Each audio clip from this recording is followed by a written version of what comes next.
Sergeli Xonobod Avenue, Xonobod metroga yaqin joyda 12 etaj kalnavos turgan 7-etajida 40 kvadratlik kvartirani arzon arta kanalida $32.900 ga obzor qilib beramiz. Bemalol buni 2 xona chiqarsalaringiz bo'ladi.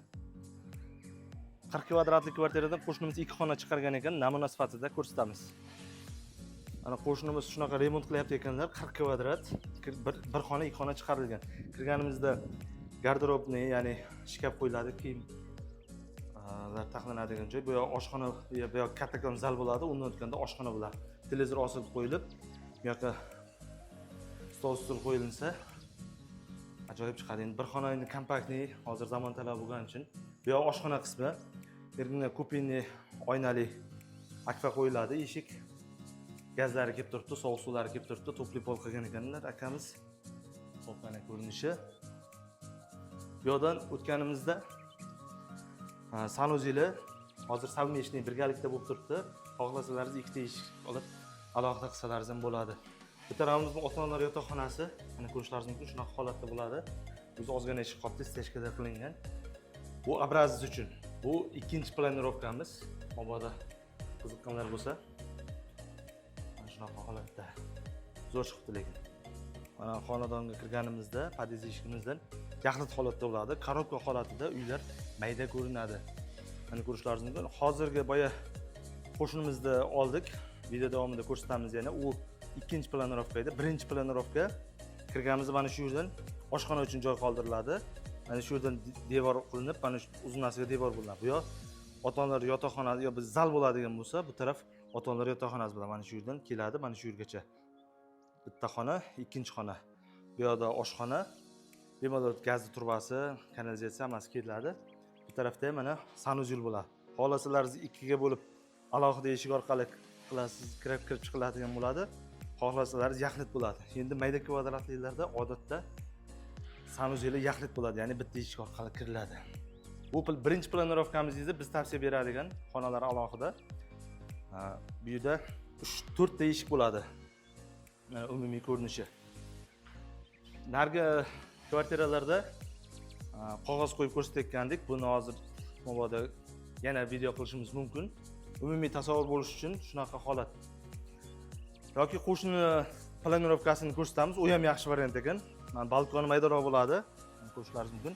Etaji yaxshi etaj, 7-etaj.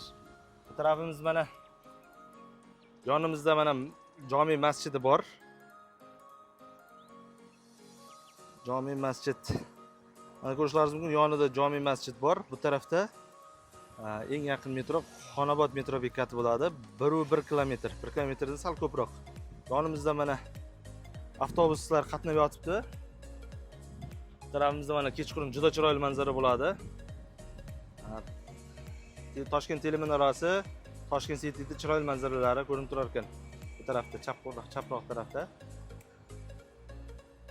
Umumiy ko'rinish shu. Nima savol bo'ladigan bo'lsa, agar kommentariyada yozsalaringiz javob berishga harakat qilamiz yoki video ko'rinishida javob berishga harakat qilamiz. Gazlari kelib turibdi. Shulargacha qo'yilgan, sovuq suv kelib turibdi. Xo'p.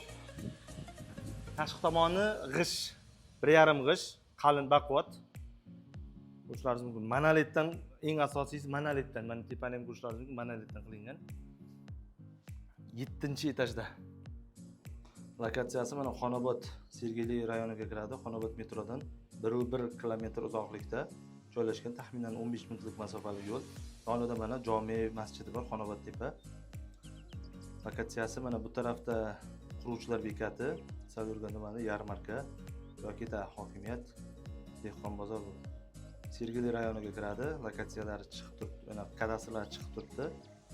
Maktab, bog'chaga qayerga boriladi desangiz, shu mahalladagida qayerga boradigan bo'lsa, shu yerga boriladi. Maktab kartada topolmadim. Lokatsiyasi mana yaxshi joyda Mana qo'shnilar ko'chib kirib yashab yotibdi. Bolalar maydonchasi, zelen zonalari bor.